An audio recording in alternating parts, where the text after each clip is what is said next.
दोस्तों recently fantastic beasts the secret of Dumbledore का movie आने वाला है और ये टाइमलाइन के वीडियो से ना आपको पता लग जाएगा कि ये भी हैरी पॉटर के यूनिवर्स से बिलोंग करता है। स्वागत है आपका दोस्तों स्क्रीन पॉइंट में और आज हम बात करने वाले हैं हैरी पॉटर की कंप्लीट टाइमलाइन के बारे में, जिसमें दोस्तों Harry Potter crush of child भी इंक्लूडेड है। दोस्तों यहाँ पर वीडियो स्टार्ट करने से पहले अगर आप हमारे चैनल पे नए हैं तो दोस्तों सब्सक्राइब करें ताकि इस रिलेटेड कोई वीडियो आप मिस ना कर सके।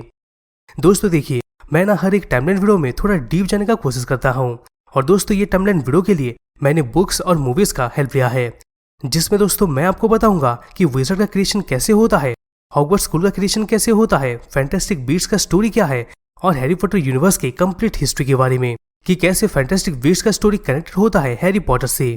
तो दोस्तों बस ईयरफोन लगाना और आराम से सुनना, और तो अगर कोई भी डाउट आ गया तो दोस्तों इसका आंसर आगे मिल जाएगा। तो दोस्तों ज़्यादा टाइम ना लेते हुए चलिए एक मिस्ट्रियस बैकग्राउंड के साथ टाइमलाइन को शुरू करते हैं। दोस्तों हमारा कहानी का शुरुआत होता है द क्रिएशन ऑफ हॉगवर्ट्स से, यानी कि 10th सेंचुरी से। दोस्तों हैरी पॉटर में ना एक ईरा था जब विचेस और विज़ार्ड छुप के नहीं बल्कि दोस्तों खुले में रहते थे। लगभग 100 एडी के बाद से विचेस और विज़ार्ड मुगल लोग के साथ रह के काम कर रहे थे। मुगल वो लोग थे जिनके पास कोई भी दोस्तों मैजिकल एबिलिटी नहीं होता था और साथ में वो कोई भी मैजिकल फैमिली से पैदा नहीं होते थे। एक्चुअली में दोस्तों ये सभी मिलके एक ओपन सोसाइटी में रह के काम कर रहे थे। ओपन सोसाइटी मतलब सब एक साथ मिलके काम कर रहे थे। एक हिसाब से दोस्तों मुगल किंग के लिए भी ये एक ऑनर वाला बात था कि कोई उनके पास आके मैजिकल चीज के बारे में उनको बता रहा है और उनको पता भी चल रहा है। लेकिन टाइम जैसे जैसे गुजरता है वैसे वैसे दोस्तों मुगल लोग का पॉपुलेशन का सेंटिएंट्स यानी कि दोस्तों भावना थोड़ा चेंज होने लग गया था। हम आपको ऑलरेडी बता चुके हैं कि विचेस और विज़ार्ड एक ओपन सोसाइटी में रह रहे थे, लेकिन टाइम जैसे जैसे गुजरता गया इनको एक शक के नजर से देखा गया था और अगर कुछ भी बुरा होता तो दोस्तों इनके ऊपर सभी ब्लेम को डाल दिया जाता था। इसकी वजह से ये मैजिकल पॉपुलेशन मुगल पॉपुलेशन से खुद को धीरे धीरे अलग कर रहे थे। वहीं दोस्तों दूसरी तरफ विज़ार्डिंग सोसाइटी में यानी कि दोस्तों विज़ार्ड लोगों की सोसाइटी में मेंबर ये चाहते थे कि उनका मैजिकल पावर और नॉलेज फ्यूचर जनरेशन में भी जाए। ये सब सोचते हुए हॉगवर्ट्स स्कूल ऑफ विचक्राफ्ट और विज़ार्डी का क्रिएशन होता है, यानी कि हॉगवर्ट्स स्कूल का क्रिएशन होता है। ये स्कूल को दोस्तों लगभग 100 एडी के आसपास ग्रेट मैजिशियन के द्वारा क्रिएट किया गया था और उनका नाम था गॉडली ग्रिफिंडल, हेल्गा हफलपफ, रोवाना रेवेनक्लॉ और सालाज़र स्लिथेरिन। ये सभी फाउंडर अपना अपना मैजिक दिखा के उस स्कूल में अपना जगह बना लिए थे और अपने अलग अलग नॉलेज से स्टूडेंट को ट्रेन भी करते थे। ये सभी चीज का दोस्तों वैल्यू उस स्कूल में बहुत ही बढ़ गया था। टाइम आगे बढ़ने के साथ साथ दोस्तों हॉगवर्ट्स स्कूल वर्ल्ड का बेस्ट विज़ार्डिंग स्कूल साबित हो गया था और इसके साथ साथ प्लैनेट का मोस्ट पावरफुल मैजिकल इंस्टीट्यूट भी बन गया था। इसके बाद आता है the departure of Slytherin, earlier 11th century.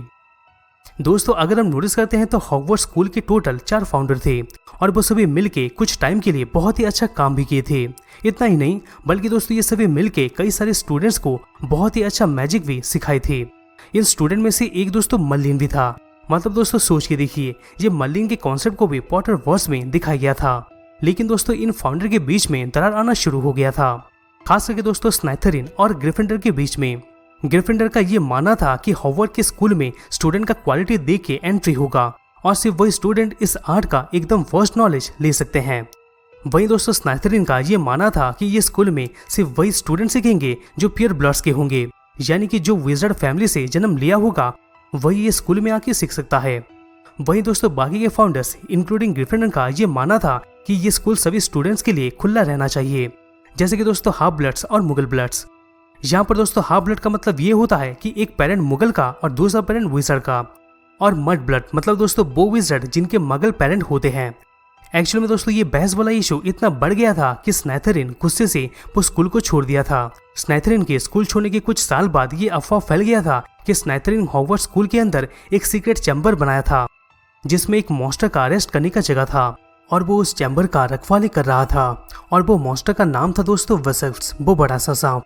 ये माना जा रहा था कि दोस्तों ये मॉन्स्टर एक दिन उठेगा और उस स्कूल में जितने भी नॉन प्योर ब्लडेड स्टूडेंट हैं उन सबको मार देगा। यहाँ पर दोस्तों स्लिथेरिन का ये प्योर ब्लडेड वाला बात आगे चल के एक बहुत ही खतरे का मोड लेने वाला था। इसी की वजह से दोस्तों उसके डेथ के बाद लॉर्ड वोल्डेमॉर्ट के रूप में एक नया खतरा आने वाला था। The deadly hallows are created, यानी कि डेडली होलो का क्रिएशन होता है 13th सेंचुरी में। दोस्तों अगर हम नोटिस करते हैं तो विज़ार्डिंग का हिस्ट्री ज्यादातर मिथ के रियलम से बिलोंग करता है, ना कि फैक्ट के रियलम से। वैसे दोस्तों कुछ फेवरेल फैमिली के 3 भाई यानी कि एंटियच, कैडमस और इग्नेटोस का कहानी था। इन तीनों भाई के बारे में दोस्तों लेजेंड्स का ये कहना था कि इन तीनों को डेथ की तरफ से कुछ ऑब्जेक्ट गिफ्ट मिला था। एक को दोस्तों पावरफुल छड़ी मिला था, दूसरे को एक इनविजिबल क्लॉक मिला था यानी कि आउटर गारमेंट मिला था जो कि दोस्तों उसको इनविजिबल कर देता था, और तीसरे को एक स्टोन मिला था जिससे कि पीपल को डेथ से वापस लाइफ में लाया जा सकता था। एक तरफ से दोस्तों डेथ के ऊपर मास्टरी कर सकता था। लेकिन जब ये तीनों भाई का डेथ हो गया था तब दोस्तों ये मोस्ट पावरफुल प्रोजेक्ट कहीं टाइम के साथ गुम हो गए थे। इसी सेम टाइम में दोस्तों क्या होता है, कई सारे दूसरे विजार्डिंग स्कूल भी ओपन हो जाते हैं धीरे धीरे। इसके दोस्तों तकरीबन 100 साल बाद एक फ्रेंच एल्केमिस्ट एक पावरफुल स्टोन को बनाता है जिसका नाम दोस्तों फिलोसोफर स्टोन था। और ये स्टोन को यूज करके वो एल्केमिस्ट यानी कि दोस्तों निकोलस बहुत ही साल तक जिंदा रहे थे। एक्चुअल में दोस्तों बहुत ही लंबे समय के लिए ये लेजेंड यानी कि दोस्तों ये जो मिथ था वो अंडर एस्टिमेट किया जा रहा था और इनको ना ही कुछ इंपॉर्टेंट के हिसाब से लिया जा रहा था। इसके बाद दोस्तों एल्विस डंबलडोर नाम का एक कैरेक्टर का ये माना था कि ये जो मिथ है वो सॉलिड फैक्ट के ऊपर बेस्ड है।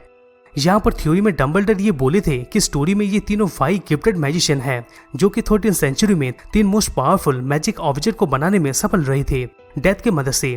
इन 3 ऑब्जेक्ट को डेडली होलो के नाम से जाना गया।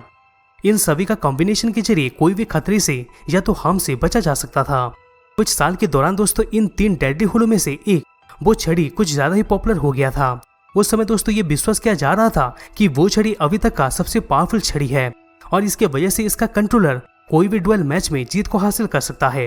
ये वेपन को कई दूसरे नाम से भी जाना जाता है जैसे कि दोस्तों elder wand, the wand of destiny और द डेस्टिक। अगर इसको कोई भी हासिल करना चाहे तो उसको कई सारा बैटल जीतना पड़ेगा। और तो दोस्तों इसको पाने के लिए कई सारा ब्लड वॉर भी हुआ है पास्ट में जिसका दोस्तों रिकॉर्ड धीरे धीरे गायब होता गया। डंबलडोर मिलते हैं ग्रिंडलवॉल्ड से 1899 पर।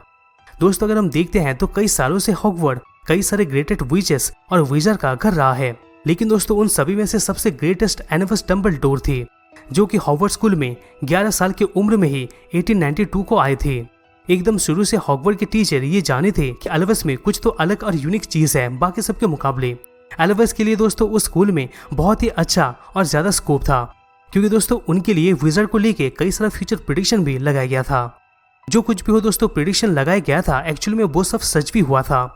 एक तरफ से दोस्तों एक तरफ से एल्विस एक स्टार स्टूडेंट बन गया था और मैजिक के थ्योरेटिकल एरिया में एल्विस बहुत ही ज्यादा रिसर्च भी किए थे और ये सब करने में बहुत ही साल भी लग गया था। इसके अलावा दोस्तों धीरे धीरे एल्विस के ऊपर उसके फैमिली का रेस्पॉन्सिबिलिटी भी आने लग गया था और इसी की वजह से एल्विस भी अपने एम्बिशन में फ्रस्ट्रेट होने लगे थे। यहाँ पर रेस्पॉन्सिबिलिटी इसलिए आया था क्योंकि दोस्तों उनकी बड़ी बहन गलती से अपनी माँ को मार दी थी और इसकी वजह से दोस्तों घर का सारा जिम्मेदारी एल्विस डंबलडोर के हाथों में आ गया था। एल्विस डंबलडोर हॉगवर्ड में रह के ग्रेजुएट कर लिए थे और इसके बाद दोस्तों एल्विस सेम ब्रिलियंट वाले एक यंग विजर्ड से मिले थे जिसका नाम ग्रिंडलवॉल्ड था। यहाँ पर एल्विस ग्रिंडलवॉल्ड से दोस्ती भी कर लिए थे और लव भी उसको करते थे, मतलब वो एक गे थे। उस दौरान दोस्तों ग्रिंडलवॉल्ड को अपने ही स्कूल से एक्सपेल कर दिया गया था क्योंकि वो ड्रमस्टिक इंस्टीट्यूट में ड्रग एक्सपेरिमेंट कर रहा था और कई सारे स्टूडेंट के ऊपर अटैक भी कर रहा था। तभी दोस्तों डंबलडोर और ग्रिंडलवॉल्ड मिलके ये कंफर्म करते हैं कि डेडली होलो एक्चुअली में एग्जिस्टेंस में है और उसका लोकेशन भी वो लोग कंफर्म कर देते हैं। इनका दोस्तों ये सपना था कि ये दोनों मिलके मुगल और विजर्ड के वर्ल्ड में रूल करेंगे यानी कि दोस्तों राज करेंगे क्योंकि दोस्तों अच्छे अच्छे डिक्टेटर ऑलरेडी जा चुके थे। ये प्लान के लिए दोस्तों ग्रिंडलवॉल्ड धीरे धीरे डंबलडोर को मोहित कर देता है। मैं ऑलरेडी आपको बता चुका हूँ कि एल्विस के ऊपर उसकी बहन और उसके भाई का भी रेस्पॉन्सिबिलिटी था। इसके बाद दोस्तों एवरफॉर्थ यानी कि दोस्तों डंबलडोर का भाई को जब ये प्लान के बारे में पता चलता है तब दोस्तों डंबलडोर को वो अपना रेस्पॉन्सिबिलिटी को याद दिलाता है, जिसके बाद दोस्तों ग्रिंडलवॉल्ड आ जाता है और क्रूशिएट कर्स से एवरफॉर्थ के ऊपर अटैक करता है। एल्विस डंबलडोर इससे बहुत ही ज्यादा डर जाते हैं और ये तीनों विजर्ड के बीच में एक बहुत ही बड़ा लड़ाई चलता है। इन सभी झमेले के बीच में एल्विस डंबलडोर की बहन मारी जाती है जिसकी वजह से दोस्तों ग्रिंडलवॉल्ड वहां से डर से भाग जाता है और वहीं दोस्तों डंबलडोर ये सभी चीज देख के बहुत ही दुखी हो जाते हैं कि ये मौत के लिए वो खुद जिम्मेदार है और ये गिल्टी पूरे लाइफ के लिए रह जाता है। The rise and fall of Grindelwald. दोस्तों इतना सब होने के बाद ग्रिंडलवॉल्ड भी डंबलडोर से अलग हो जाता है और अपना डार्क या तो दोस्तों विलेनस वाला रास्ते में अकेले ही चलना शुरू कर दिया था। ग्रिंडलवॉल्ड कई सालों तक अकेले ही सीक्रेटली काम करते रहता है और इसी दौरान दोस्तों ये अपना एक आर्मी भी बना लिया था। लगभग दोस्तों 1905 में ग्रिंडेलवाल्ड वो छड़ी को लोकेट कर दिया था, यानी कि डेडली होलो वाला छड़ी को, और उसको छीन लिया था उसके प्रीवियस ओनर से। इसके प्रीवियस ओनर का नाम वन मेकर मैक्यू था। इसके बाद दोस्तों ग्रिंडेलवाल्ड अपने बढ़ते पावर के साथ अजीब प्लान कर लिया था, और वो प्लान ये था कि एंटायर वर्ल्ड को वो डोमिनेट करेगा और अपने अंडर में लाएगा। वहीं दोस्तों दूसरी तरफ डंबलडोर अपना एम्बिशन के दौरान कई सारे गलती को नोटिस किए थे, और ऊपर से उनके बहन के मौत से उनका कंडीशन थोड़ा ठीक भी नहीं था। तभी दोस्तों डंबलडोर ये डिसाइड किए थे कि पावर के साथ साथ अपने विश्वास को भी बनाया नहीं रखा जा सकता है, और फिर वो हॉगवर्ड में एक टीचर बनने का सोचते हैं। इसके बाद फिर दोस्तों डंबलडोर को ग्रिंडेलवाल्ड का बढ़ते हुए पावर के बारे में पता चलता है, लेकिन उनके बहन के मौत का पछतावा अब तक भी डंबलडोर के अंदर से नहीं गया था, और इसकी वजह से दोस्तों वो अपना पिछला फ्रेंड यानी कि दोस्तों ग्रिंडेलवाल्ड से सामना करना नहीं चाहते थे, जिसकी वजह से दोस्तों ग्रिंडेलवाल्ड को रोकने के लिए न्यूज़ स्कैमेंडर और उसके दूसरे साथी को भेजा गया था। यहाँ पर ग्रिंडेलवाल्ड को रोकने के लिए जो स्कैमेंडर और उसके कई दूसरे साथी गए थे वो सभी एकदम नाकामयाब हो गए थे, जिसके वजह से दोस्तों अंत में डंबलडोर को मजबूरी से ये मैटर में घुसना पड़ा था। फाइनली दोस्तों डंबलडोर 1945 में ग्रिंडेलवाल्ड के साथ एक ओपन वॉर में आ गए थे, और उस दौरान दोस्तों वो दोनों बहुत ही खतरनाक बैटल शुरू कर दिए थे। ये बैटल देख के ये बोला गया था कि ये अब तक का एक मोस्ट लेजेंडरी मैजिकल बैटल रहा है। कुछ भी हो दोस्तों, इस बैटल में अपना हीरो यानी कि दोस्तों अल्बस डंबलडोर जीत हासिल कर लिए थे, और ग्रिंडेलवाल्ड डिफीट हो गया था, जिसकी वजह से दोस्तों ग्रिंडेलवाल्ड को जेल में डाल दिया गया था। और इसके बाद फिर दोस्तों डंबलडोर एल्डर वर्ल्ड छड़ी का नया मास्टर बन जाते हैं, यानी कि दोस्तों वो डेडली होलो वाला छड़ी का ओनर बन जाते हैं। इतना ही नहीं बल्कि दोस्तों ये छड़ी के साथ डंबलडोर वर्ल्ड का मोस्ट पावरफुल विजर्ड भी बन जाते हैं। और दोस्तों ये जो बैटल हुआ था ना, इस बैटल को जाना गया फर्स्ट विजर्डिंग वॉर के नाम से। और आपको पता ही होगा कि सेकंड किसके बीच में हुआ होगा, अगर पता नहीं तो आगे देखो। Tom Riddle plan his ascent 1938 से लेके 1970 के बीच में। दोस्तों जब ग्रिंडेलवाल्ड जा चुका था तब विजर्डिंग वर्ल्ड में सब बधाइयां दे रहे थे कि आखिरकार ऑल टाइम का ग्रेटेस्ट डार्क विजर्ड से पीछा छुड़ा। लेकिन इन सभी को ये थोड़ा थोड़ा ये पता चला था कि ग्रिंडेलवाल्ड तो शुरुआत हुआ था, लेकिन वर्ल्ड में आगे चल के और भी ट्रू इविल आ सकते हैं। ब्रिटेन के एक गांव में हमें एक विच देखने को मिला था जिसका नाम मेरोपी गॉन्ड था। यहाँ पर ये विच के पूर्वज सालाज़र स्नैथरिन था। यहाँ पर दोस्तों गॉन्ड एक हैंडसम मुगल को अपना मैजिक ट्रिक से फंसा ली थी और उससे शादी भी कर ली थी। उन दोनों का दोस्तों एक लड़का भी होता है, और उस लड़के का नाम टॉम मार्वलो रिडल था। यहाँ पर दोस्तों रिडल के फादर रिडल के मॉम को छोड़ के चले गए थे, और रिडल की मॉम बेचारी दोस्तों रिडल को जन्म देते साथ मर गई थी। तभी से दोस्तों इसको लंदन का एक मुगल ऑर्फनेज में पाल पोस के बड़ा किया जा रहा था। जब दोस्तों रिडल 11 साल का हुआ था तब उससे हॉगवर्ड में एक स्टूडेंट बनने के लिए इनविटेशन आया था, और वो इनविटेशन और कोई नहीं बल्कि दोस्तों हमारे हीरो अल्बस डंबलडोर खुद ही दिए थे। इनविटेशन के टाइम में एक सुपर इविल वाला भाव लगने के बावजूद भी अल्बस डंबलडोर उसको टाल दिए थे। 1938 में दोस्तों रिडल हॉगवर्ड में अपना पढ़ाई शुरू कर देता है। ये स्टूडेंट भी दोस्तों बहुत ही अच्छे तरीके से सीखता है, लेकिन दोस्तों इसके साथ साथ इसका कनेक्शन सालाज़र स्नैथरिन के साथ भी हमें देखने को मिलता है।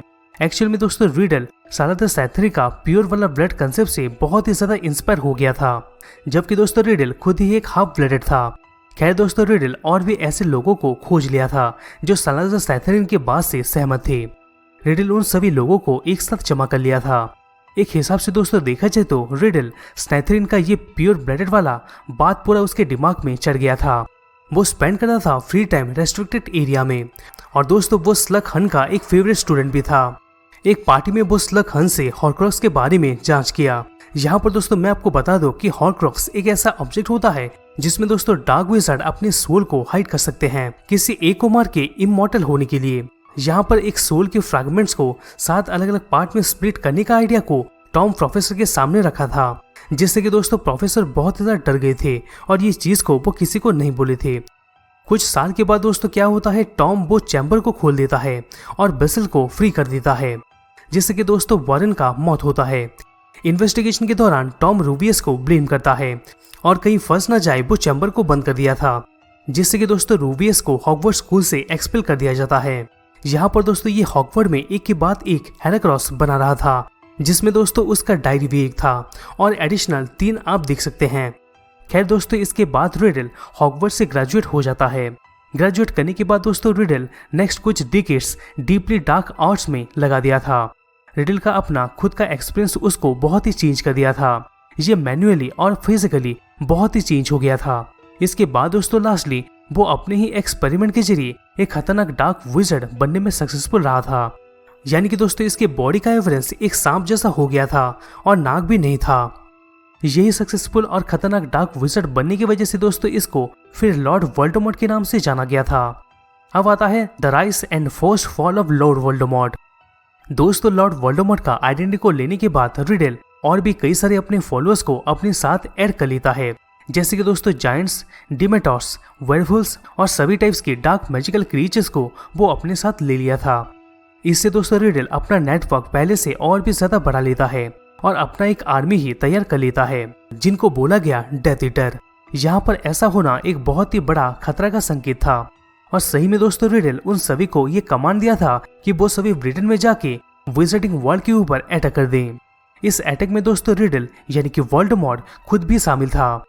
इस अटैक के पीछे दोस्तों ये रीजन था कि मिनिस्ट्री ऑफ मैजिक जो रूल कर रहा था उसको हटा के वो खुद एक लीडर बनना चाहता था, एक तानाशाह की तरह। यहाँ पर दोस्तों वोल्डेमॉर्ट का पावर और निर्दय के बारे में बहुत ही अफवाह फैल गया था। इतना अफवाह फैल गया था कि लोग इसका नाम लेने से डरते थे। यहाँ पर दोस्तों वोल्डेमॉर्ट का नाम कोई भी नहीं पकड़ता था। खैर दोस्तों ये सब के अलावा वोल्डेमॉर्ट डायरेक्टली अपने पिछले टीचर यानी कि एल्बस डम्बलडोर के पास भी गया था, लेकिन दोस्तों इस बार डम्बलडोर के पास खुद का भी एक आर्मी था। वो आर्मी का नाम दोस्तों ऑर्डर ऑफ विंग्स था। ये दोस्तों मिनिस्ट्री ऑफ मैजिक को सेव करते थे वोल्डेमॉर्ट से। वो आर्मी के मेंबर में लिली और जेम्स पॉटर भी थे और 1980s में उसका पहला बेटा होने वाला था।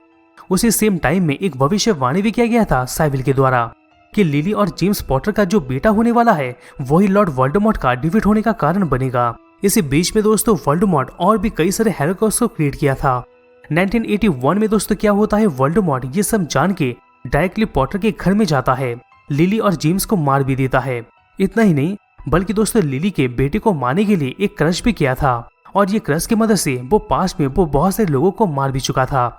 लेकिन दोस्तों लिली हैरी के लिए खुद को सेक्रीफाइस कर दी थी और उस दौरान दोस्तों लिली एक पावरफुल प्रोटेक्टिव मैजिक का घेराव हैरी के चारों तरफ बना दी थी, जिसकी वजह से दोस्तों क्या होता है, हैरी के ऊपर वो दिया हुआ श्राप यानी कि दोस्तों कर्श उसके ऊपर नहीं लगा था, बल्कि दोस्तों जो श्राप दिया था वो खुद ही लॉर्ड वोल्डेमॉर्ट के ऊपर चला गया था। इसी की वजह से वोल्डेमॉर्ट का बॉडी वेनिक्विस्ट हो जाता है, लेकिन दोस्तों उसका आत्मा सर्वाइव कर लेता है क्योंकि उसके हेरोक्रोस की वजह से जिसमें उसका आत्मा था। और उस हेरोक्रोस में से एक स्वीडो हेरोक्रोस हैरी भी था जो कि उसकी माँ के थ्रू आया था, क्योंकि दोस्तों जब वोल्डेमॉर्ट का क्रश बैकफायर हुआ था ना, तब दोस्तों उसका सॉइल का कुछ फ्रैगमेंट्स आके हैरी के हेड में इम्प्रिंट हो गया था और ये चीज दोस्तों वोल्डेमॉर्ट को पता भी नहीं था। स्टार्टिंग वर्ल्ड में ये माना जा रहा था कि वोल्डेमॉर्ट का पावर एकदम से खत्म हो गया था और उसको बहुत ही खराब अवस्था में भागना पड़ा था खंडहर में। हैरी पॉटर बढ़ता है और पहुंचता है हॉगवर्ड में। दोस्तों अब जाके धीरे धीरे वोल्डेमॉर्ट का डिफीट का खबर फैलने लग गया था। उसी दौरान दोस्तों डम्बलडोर क्विकली हैरी को लिली की बहन पेटूनिया के पास छोड़ देते हैं। यहाँ पर दोस्तों पेटूनिया एक मगल होती है जो कि अपने पति और अपने बच्चे के साथ रह रही होती है। इसका पति का नाम दोस्तों डर्सली था और उसका बेटे का नाम डुडली था। एक्चुअली में दोस्तों डडली को मैजिक वाला चीज कुछ भी पसंद नहीं होता था, फिर भी दोस्तों हैरी को वो अलाउ कर देता है कि वो उसके घर पर रहे।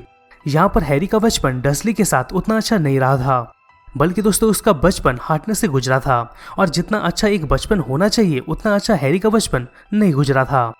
एक्चुअल में दोस्तों पेटूनिया हैरी का मैजिकल एबिलिटी को छुपा के रखी थी, लेकिन दोस्तों ठीक हैरी जब 11 साल का हो गया था तब हॉगवर्ट्स से डम्बलडोर का राइट हैंड मैन जिसका नाम दोस्तों रिवियस था वो पर्सनली हैरी को लेने आया था और आके हैरी को ये बोलता है कि हॉगवर्ड हैरी का इंतजार कर रहा है, जो कि दोस्तों एक बहुत ही बड़ा और मैजिकल स्कूल है पूरे वर्ल्ड में। लेकिन दोस्तों इस चीज को लेके हैरी थोड़ा कंफ्यूज और डाउट में था। फिर भी दोस्तों हैरी हॉगवर्ड में चला जाता है और हॉगवर्ड में हैरी को एक ग्रेट हीरो की तरह देखा जा रहा था, जो कि दोस्तों आगे चल के वोल्डेमॉर्ट को डिफीट करेगा। हॉगवर्ड में दोस्तों हैरी का पहला साल बहुत ही इवेंट से भरा हुआ था और वहाँ हैरी को कुछ फ्रेंड्स भी बना लिया था, जैसे कि दोस्तों रॉन और हार्मोनी। इसी दौरान दोस्तों हैरी एक टीचर से भी मिलता है जो कि दोस्तों शायद हैरी को उतना पसंद नहीं कर रहा था, लेकिन दोस्तों बूम स्टिक को राइट करने का टैलेंट वो ही लाया था। इसके बाद दोस्तों हैरी लॉर्ड वोल्डेमॉर्ट का कुछ प्लान के बारे में खुलासा करता है। उस खुलासे में दोस्तों ये पता चलता है कि लॉर्ड वोल्डेमॉर्ट हॉगवर्ड में एक प्रोफेसर रखा था जिसका नाम क्विरल था। प्लान दोस्तों ये था कि क्विरल वो स्टोन लाने का कोशिश करेगा जिससे कि दोस्तों मरा हुआ इंसान को फिर से लाइफ में लाया जा सकता था। खैर दोस्तों, ये सब तो हैरी खुलासा कर चुका था और हैरी वो स्टोन को सेव भी कर लिया था लॉर्ड वोल्डेमॉर्ट से।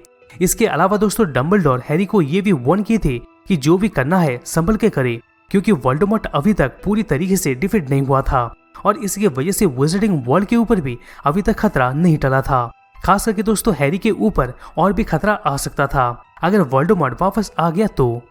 नेक्स्ट आता है दोस्तों, opening the chamber of secret. दोस्तों, हॉगवर्ड में हैरी का सेकंड साल शुरू हो जाता है। उस दौरान दोस्तों, हैरी और रॉन एक एंशिएंट मैजिकल ट्री में एक फ्लाइंग कार को ठोक दिए थे और ये कांड दोस्तों हॉगवर्ड के प्रीमाइस में ही हुआ था, लेकिन वो दोनों उस चीज से बच के निकल गए थे। लेकिन ये इंसिडेंट से बहुत पहले एक हाउस एल्फ जिसका नाम दोस्तों डॉबी था, वो हैरी को बहुत ही बार मना किया था कि वो हॉगवर्ड में ना जाए, क्योंकि वहां उसको बहुत ही खतरा है। यहाँ पर दोस्तों, डॉबी का डेंजर तब सच साबित हुआ था जब वहां के स्टूडेंट और एनिमल कुछ अनसीन फोर्स को एक्सपीरियंस किए थे। एक बार तो दोस्तों, दीवार में खुद से ये लिखा हुआ था कि सालाज़र स्नाइथरिन के द्वारा बनाया हुआ एक सीक्रेट चैम्बर खुल चुका है, जिसकी वजह से दोस्तों स्कूल में मगल के विचेस और विज़ार्ड सब खत्म हो जाएंगे। ये चीज देख के दोस्तों, हैरी और उसके दोस्त इस चीज के गहराई में जानने का कोशिश किए थे कि इसके पीछे आखिर मिस्ट्री क्या है। इसके अलावा दोस्तों, स्टूडेंट के ऊपर भी वही सेम हमला जारी था। उस दौरान दोस्तों, डंबलडोर को भी हेडमास्टर के पोस्ट से हटा दिया गया था और इसकी वजह से दोस्तों हॉगवर्ड्स स्कूल बंद होने के कगार में आ गया था। कई सारे एडवेंचर के बाद दोस्तों, हैरी और रॉन को ये पता चलता है कि chamber of secret Tom riddle का आत्मा गिनी के थ्रू खोल दिया है। एक्चुअली में दोस्तों, रिडल का आत्मा उसके स्कूल के डायरी में ही था, जिसके बाद दोस्तों बोसवॉल रोन की बहन गिनी के माइंड को कंट्रोल कर लिया था और उसके जरिए दोस्तों एक्ट भी किया था। इसके बाद दोस्तों, हैरी डायरेक्टली रिडल का सामना करने लग गया था और इसके साथ साथ वो एक बहुत ही बड़ा सांप का भी सामना किया था, जिसका नाम दोस्तों बिसेप्स था। यहाँ पर दोस्तों, ये सांप ही सभी स्टूडेंट के ऊपर हमला कर रहा था। यहाँ पर दोस्तों, हैरी कैसे कैसे करके रिडल को डिफीट कर दिया था। इसके साथ साथ दोस्तों, हैरी बेसिल्स को भी मार दिया था स्क्वाड ऑफ ग्रिफिंडोर की मदद से और उसके बाद वो सांप के दांतों से वो डायरी को भी डिस्ट्रॉय कर दिया था, जिसकी वजह से दोस्तों पहला हॉर्क्रॉक्स डिस्ट्रॉय हो गया था। और इसके साथ साथ हैरी को अपने और विलन के बीच में ऐसा एक कनेक्शन के बारे में पता चलता है कि आगे चल के वही विलन उसको मारने डेफिनेटली आएगा। नेक्स्ट आता है मारोदर्स रिटर्न। दोस्तों, अब हैरी का तीसरा साल शुरू हो चुका था और उस दौरान हैरी को ये एहसास हुआ था कि विज़ार्डिंग वर्ल्ड में एक फेमस होके रहना कितना ज्यादा मतलब रखता है। अब दोस्तों, हैरी के पास उसका वफादार दोस्त भी थे और तो और हैरी अपना फेवरेट टीचर भी बना लिया था, जिसका नाम प्रोफेसर लुपिन था। इसके साथ साथ दोस्तों, हैरी को एक नया और एक बहुत ही महंगा बूम स्टिक प्रेजेंट में भी मिला था, जिसका नाम दोस्तों फायर वोल्ट था। इतना ही नहीं बल्कि दोस्तों, हैरी एक क्यूट गर्ल के ऊपर भी अपना नजर गड़ाए के रखा था, जिसका नाम दोस्तों चो चांग था। दोस्तों, ये सब चीज को छोड़ के अगर हम बाकी की चीज को देखते हैं तो सीरियस ब्लैक नामक का एक खतरनाक प्रिजनर अज़काबान का विज़ार्डिंग प्रिजनर से भाग गया था और इसके साथ साथ दोस्तों, ये भी अफवाह फैल रहा था कि वो हॉगवर्ड में आ रहा है और उसका टारगेट हैरी पॉटर ही है। इसके साथ साथ दोस्तों, हैरी को अपने पेरेंट्स के बारे में कुछ सच जानने को मिला था कि उसके पिता और स्नेच आर्च नेमेसिस हैं। साथ में दोस्तों, ये भी जानने को मिला था कि जेम्स पॉटर यानी कि दोस्तों हैरी के पिता लुपिन और ब्लैक दोनों के ही साथ एकदम क्लोज फ्रेंड थे और ये तीनों मिलके अपना एक गैंग भी बनाए थे और उस गैंग का नाम मरोदर्स था। लेकिन दोस्तों, ब्लैक बाद में वोल्डेमॉर्ट को जेम्स और लिली का लोकेशन बता दिया था। ये धोखेधाड़ी की वजह से हैरी पॉटर एकदम ब्लैक से सामना करने के लिए तैयार था, पर दोस्तों हैरी शॉक तब हो गया था जब उसका पसंदीदा मास्टर यानी कि दोस्तों लुपिन ब्लैक को हेल्प कर रहा था। यहाँ पर दोस्तों मूवी के एंड में हमें ये पता चलता है कि ब्लैक को मॉड्यूलेंस के चौथे मेंबर्स के द्वारा उकसाया गया था। यहाँ पर दोस्तों उस चौथे मेंबर का नाम पीटर पेटिग्रू था। आखिर में दोस्तों ये सच पता चलने के बाद हैरी ब्लैक को वापस अज़काबान जाने से रोक लेता है, क्योंकि दोस्तों अज़काबान वाले डिमेटर्स को भेजे थे ब्लैक को लेने के लिए। मगर दोस्तों अंत में हैरी और हरमियोनी ब्लैक को सेव कर देते हैं, पर दोस्तों पेटिग्रू इसी केओस के बीच में भाग जाता है। नेक्स्ट आता है दोस्तों वोल्डेमॉर्ट रिटर्न। दोस्तों हॉगवर्ड में अब हैरी का चौथा साल शुरू हो जाता है। इस दौरान दोस्तों हैरी को सडनली सीरियस ब्लैक के फॉर्म में एक लविंग गॉडफादर मिल जाते हैं, जबकि दोस्तों दूसरी तरफ पेटिग्रू वोल्डेमॉर्ट का एक रूडिमेंट्री बॉडी को क्रिएट कर लिया था। सीरियस ब्लैक दोस्तों अभी भी मिनिस्ट्री ऑफ मैजिक के नजर से छुप के था। सिचुएशन अगर देखा जाए तो स्थिर नहीं था, फिर भी दोस्तों हैरी चाहता था कि उसका ये साल रिलैक्सिंग हो जाए, जैसे कि वो अपने दोस्तों के साथ अच्छे से रह सके और ट्राई विज़र्ड टूर्नामेंट में पुराने स्टूडेंट को कम्पीट करते हुए देख के एंजॉय कर सके। एक्चुअली में फैक्ट यही था कि हैरी का इतना उम्र नहीं हुआ था कि वो उस टूर्नामेंट में पार्टिसिपेट कर सके, लेकिन दोस्तों फिर भी हैरी मैजिकली और मिस्ट्रियसली ट्राइविजर्ड चैंपियनशिप के लिए सिलेक्ट हो जाता है। यहाँ पर यह कंटेस्ट तभी खत्म हुआ था जब दोस्तों हैरी और हॉगवर्ड का स्टूडेंट सेड्रिक कप को टच किए थे। लेकिन दोस्तों इस दौरान ऐसा घटना हुआ था कि आप विश्वास भी नहीं करेंगे। जब ये लोग टच किए थे वो सीधा ही एक ग्रेवयार्ड में टेलीपोर्ट हो गए थे, जहाँ दोस्तों उनको पेटिग्यू वोल्डेमॉर्ट के साथ मिलता है। कुछ समय के बाद दोस्तों ये पता चलता है कि टूर्नामेंट में हैरी का एंट्री करना और फिर ऐसा कांड हो जाना, ये सब वोल्डेमॉर्ट और उसके सभी चेले का प्लान था। यहाँ पर दोस्तों पेटिग्यू सेड्रिक को मारने के बाद वो हैरी के खून को इस्तेमाल करके एक रिचुअल परफॉर्म करता है, जिसके बाद दोस्तों वोल्डेमॉर्ट अपने पूरे बॉडी में फिर से वापस आ जाता है और वो पहले से और भी ज्यादा पावरफुल हो गया था, यानी कि दोस्तों अब तक का सबसे पावरफुल बन गया था। इस दौरान दोस्तों वोल्डेमॉर्ट अपने सारे डेथ ईटर को भी बुला दिया था हैरी को शर्मिंदा करने के लिए। इसके बाद दोस्तों इन दोनों का एक बहुत ही बड़ा डुएल बैटल होता है, जिसमें दोस्तों हैरी के माता और पिता के साथ और 2 सोल सपोर्ट करते हैं, जिसकी वजह से हैरी वहां से भागने में सफल हो जाता है। तभी दोस्तों हैरी हॉगवर्ड में वापस आके डंबलडोर को इन्फॉर्म कर दिया था कि मोस्ट पावरफुल डार्क विज़र्ड फिर से वापस आ चुका है और पूरे वर्ल्ड में तबाही मचाने के लिए एकदम से तैयार है। हैरी का दोस्तों वोल्डेमॉर्ट के साथ फर्स्ट एनकाउंटर के बावजूद भी मिनिस्ट्री ऑफ मैजिक बिलीव नहीं करता है कि वोल्डेमॉर्ट फिर से रिटर्न हुआ है और वो अपना आर्मी बना रहा था अज़काबान के प्रिजनर्स को फ्री करके। हैरी का 5वें साल में वो और कुछ भी अनएक्सपेक्टेड चैलेंज को फेस किया था हॉगवर्ड में। डंबलडोर और हैरी के कुछ फ्रेंड्स को छोड़ के कोई और भी हैरी के ऊपर विश्वास करने के लिए तैयार नहीं था। कई साल के लिए दोस्तों हैरी को एक झूठा इंसान के हिसाब से देखा गया था। ये सब के बावजूद दोस्तों मिनिस्ट्री ऑफ मैजिक डॉलिस अम्ब्रिज को हॉगवर्ड में भेजते हैं कि वो इन्फॉर्मेशन कुछ कलेक्ट कर सके और प्रोपेगेंडा को फैला सके। यहाँ पर मिनिस्ट्री ऑफ मैजिक का यही मानना था कि हैरी और डंबलडोर अपना प्रोपेगेंडा चला रहे हैं हॉगवर्ड में। हॉगवर्ड में दोस्तों हैरी और उसके फ्रेंड डंबलडोर आर्मी का फॉर्मेशन करते हैं ताकि वोल्डेमॉर्ट के सडन बैटल से खुद को डिफेंड किया जा सके। उसी दौरान दोस्तों हैरी का अनएक्सप्लेन कनेक्शन वोल्डेमॉर्ट के साथ और भी बढ़ते जा रहा था और इसके वजह से दोस्तों वोल्डेमॉर्ट ये कनेक्शन को यूज करके हैरी को अपना जाल में फंसा लेता है।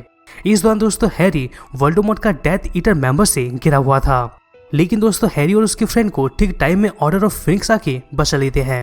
लेकिन दोस्तों अंत में सीरियस ब्लैक उसके कजन बेलेट्रिक्स के द्वारा मारा जाता है। बदला लेने के लिए जब हैरी उसके पीछे दौड़ता है तब दोस्तों वोल्डेमॉर्ट हैरी के सामने आ जाता है, लेकिन दोस्तों ठीक टाइम में डंबलडोर का एंट्री हुआ था और वो हैरी को प्रोटेक्ट भी किए थे। 2 पावरफुल विज़र्ड के बीच में दोस्तों एक घमासान युद्ध भी हुआ था। ये सीन को मिनिस्ट्री के ऑफिशियल भी देख लिए थे, जिसके बाद दोस्तों ये कंफर्म हुआ था कि नहीं वोल्डेमॉर्ट एक्चुअली में रिटर्न आ चुका है। इसके बाद दोस्तों ऑर्डर ऑफ फिनिक्स फिर से एस्टेब्लिश्ड हो गया था। उसी टाइम दोस्तों डंबलडोर भी ऐसा सीक्रेट बोल देते हैं जो कि दोस्तों वो कई सालों से छुपा के रखे थे। डंबलडोर दोस्तों ये बताते हैं कि ट्रिलॉनी के प्रोफेसी के हिसाब से ये कहा गया था कि हैरी का डेस्टिनी वोल्डेमॉर्ट का डेस्टिनी से लिंक्ड है और ये दोनों को आमने सामने आके फाइट करना ही पड़ेगा और इन दोनों में से कोई एक ही जिंदा रह सकता है। नेक्स्ट आता है डंबलडोर का मौत। दोस्तों अगर हम देखते हैं तो हैरी के अंदर अभी तक सीरियस ब्लैक को खोने का पेन उसके अंदर से नहीं गया था। हैरी का दोस्तों ये 6th साल था और इस दौरान हैरी को थोड़ा रिलीफ यानी शांति मिला था। हैरी को दोस्तों अनएक्सपेक्टेड ही सही पर गिनी के जरिए रोमांस मिला था। वहीं दोस्तों दूसरी तरफ डंबलडोर रिंग हॉर्क्रक्स को डिस्ट्रॉय करने के बाद उनको एक क्रश मिला था, जिसके वजह से दोस्तों वो मौत के आखिरी कगार पर आ गए थे और वो स्नैप को बोले थे कि टाइम आने पर वो उनको मार दे। इस दौरान दोस्तों आपको ही पता है कि हैरी का सच सबके सामने आ गया था और इसके वजह से दोस्तों हैरी को फिर से हीरो के हिसाब से ट्रीट किया जाने लग गया था। सबको ये आशा लग रहा था कि हैरी ही है जो कि दोस्तों हमेशा के लिए वोल्डेमॉर्ट से छुटकारा दिला सकता है। डंबलडोर भी हैरी के ऊपर पहले से ज्यादा ध्यान देने लग गए थे और हैरी के ऊपर उनका कॉन्फिडेंस फिर से जाग गया था। एक्चुअल में दोस्तों डंबलडोर की मदद से हैरी ये जान पाया था कि आखिरकार वोल्डेमॉर्ट का इमॉर्टलिटी होने का राज क्या है, जो कि दोस्तों हॉर्क्रुक्स था और मैं इसको डिटेल में ऑलरेडी बता चुका हूँ। यहाँ पर अगर वोल्डेमॉर्ट को मारना है तो दोस्तों सभी हॉर्क्रुक्स को डिस्ट्रॉय करना पड़ेगा, जिसमें से दोस्तों एक नगीन भी था जिसको वो क्रिएट किया था जब वो रूडिमेंट्री बॉडी में था। यहाँ पर दोस्तों डंबलडोर और हैरी पॉटर एक एक हॉर्क्रुक्स को ऑलरेडी डिस्ट्रॉय कर चुके थे और बाकी सोल को भी डिस्ट्रॉय करना बहुत ही ज्यादा जरूरी था। लेकिन यहाँ पर हैरी का विश्वास कहीं ना कहीं डंबलडोर के ऊपर थोड़ा डैमेज होने लग गया था, क्योंकि दोस्तों हैरी को यहाँ पर यह पता चलता है कि वो स्नैप ही था जो कि दोस्तों हैरी और वोल्डेमॉर्ट के प्रोफेसी का बात को वोल्डेमॉर्ट को बोल दिया था, क्योंकि दोस्तों हैरी की माँ को स्नैप बचपन से प्यार करता था और वो वोल्डेमॉर्ट को मना भी किया था कि वो हैरी की माँ को ना मारे और मौत होने के बाद वो डंबलडोर के पास भी गया था उसका सभी गलती को बताने के लिए, जिसकी वजह से दोस्तों डंबलडोर स्नैप को माफ भी कर दिए थे और वो अच्छे रास्ते में चला आया था। पर दोस्तों ये सभी चीज हैरी को हजम नहीं होते रहता है और डंबलडोर के ऊपर थोड़ा भरोसा इधर उधर होने लगता है। कुछ समय के बाद दोस्तों डेथ ईटर के द्वारा हॉगवर्ड में रेड किया जाता है। डंबलडोर उसका सामना करते हैं, जबकि दोस्तों डंबलडोर के बोलने से हैरी पॉटर छुप जाता है। यहाँ पर दोस्तों वोल्डेमॉर्ट के द्वारा ड्रैको को ये टास्क मिला था कि वो डंबलडोर को मार दे, क्योंकि दोस्तों वर्ल्ड में डंबलडोर ही एक ऐसा विज़र्ड था जिसको दोस्तों वोल्डेमॉर्ट डरता था। जिसके बाद दोस्तों ड्रैको डंबलडोर को डिसआर्म भी कर दिया था, लेकिन दोस्तों डंबलडोर को बिल्कुल भी मार नहीं पाया था। जिसके बाद दोस्तों स्नैप पीछे से आता है और डंबलडोर को मार देता है, और क्यों स्नैप मारा था मैंने ऑलरेडी आपको बता दिया है। इसके बाद आता है वोल्डेमॉर्ट का लास्ट डांस। दोस्तों डंबलडोर के मौत के बाद वोल्डेमॉर्ट एकदम ओपन मूड में आ गया था और एक वॉर डिक्लेयर कर दिया था। इसके साथ साथ दोस्तों मिनिस्ट्री ऑफ मैजिक भी अब वोल्डेमॉर्ट के चेले चपाटे के द्वारा चलाया जा रहा था। इस दौरान दोस्तों हैरी, रॉन और हरमोनी के ऊपर भी बहुत ही ज्यादा खतरा आ गया था, जिसकी वजह से उनको यहाँ से वहां भागना पड़ रहा था। ये तीनों दोस्तों हॉगवर्ड के फाइनल ईयर में वोल्डेमॉर्ट के बाकी हॉर्क्रोस को ढूंढ रहे थे और डिस्ट्रॉय भी एक के बाद एक कर रहे थे। इस दौरान दोस्तों हैरी पॉटर को लेजेंड ऑफ डेडली होलो के बारे में पता चलता है। हैरी दोस्तों इन तीनों में से 2 को तो हासिल कर लिया था और इसी चीज के लिए हैरी पॉटर डंबलडोर को दिल से थैंक यू बोला था। लेकिन तीसरा यानी कि दोस्तों एल्डर वन को वोल्डेमॉर्ट के द्वारा ले जाया गया था। यहाँ पर दोस्तों वोल्डेमॉर्ट को एल्डर वन का छड़ी डंबलडोर के कब्र से मिला था। वोल्डेमॉर्ट एल्डर वन का मास्टर बनने के लिए स्नैप को मार दिया था नगिनी की मदद से, क्योंकि दोस्तों नगिनी में भी उसका आत्मा था और वो स्नैप को इसलिए मारा था क्योंकि स्नैप डंबलडोर को मारा था। वहीं दोस्तों दूसरी तरफ उन तीनों यानी कि दोस्तों हैरी और उसके साथी का हेलोक्रॉस डिस्ट्रॉय करने वाला सफर उनको गॉड्रिक का हेलो से लेके ग्रिंगॉट तक ले गया था। यहाँ पर दोस्तों सभी हॉर्क्रोस को ये लोग डिस्ट्रॉय कर दिए थे, सिर्फ और सिर्फ 2 को छोड़ के। आखिरकार दोस्तों ये सभी फिर हॉगवर्ड में वापस आ जाते हैं, पर दोस्तों हॉगवर्ड अब डेथ ईटर के कंट्रोल में था। वोल्डेमॉर्ट खुद ही उन डेथ ईटर के साथ मिलके खुद स्कूल में था, लेकिन जब हैरी पॉटर का रिटर्न हुआ था तब वो कई सारे लोग को इकट्ठा किया था जो वोल्डेमॉर्ट को हराना चाहते थे। यहीं से दोस्तों फिर हॉगवर्ड का बैटल शुरू हो गया था और इसे सेकंड विजार्डिंग वॉर भी कहा जाता है। इसके बाद दोस्तों वोल्डेमॉर्ट का ये डिमांड होता है कि हैरी उसके सामने आके फेस टू फेस सामना करे, लेकिन कुछ टाइम पहले स्नेप के मेमोरी से हैरी को कुछ सच पता चलता है और वो सच ये था कि वोल्डेमॉर्ट का आखिरी सोल यानी कि दोस्तों आत्मा हैरी के खुद के बॉडी में ही है। इस दौरान दोस्तों डंबलडोर का यही प्लान था कि वोल्डेमॉर्ट गलती से कुछ कर्ज दे और उसका आत्मा को वो खुद ही खत्म कर दे, जिससे कि दोस्तों हैरी का सोल तो नहीं मरेगा बल्कि वोल्डेमॉर्ट का रेस्ट सोल मर जाएगा। और ये प्लान बनाने में स्नेप बहुत ही दिनों से डंबलडोर का हेल्प किया था।